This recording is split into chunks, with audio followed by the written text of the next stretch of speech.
সব বন্যা। সব আকাশ পানি, প্রচন্ড পানি। আবার ছেড়েছে ভাতা আর বলগুনা ওইদিকে যত পানি আছে ক্যানেল পানি সব আছে দাঁড়িয়ে আছে। আর এখন তো প্রায় 1 লাখ না কত কি ছেড়েছে। তাহলে মাইথন তারপরে ডিবিসি ছেড়েছে, দুর্গাপুর দেখা যাচ্ছে আসছে সুন্দর।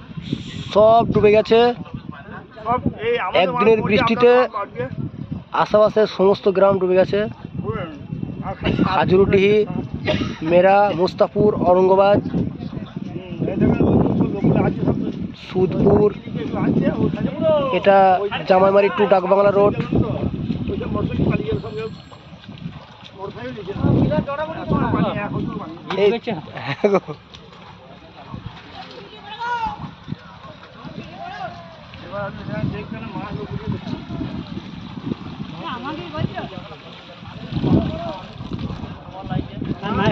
জি কে করলাম, তোকেও করলাম।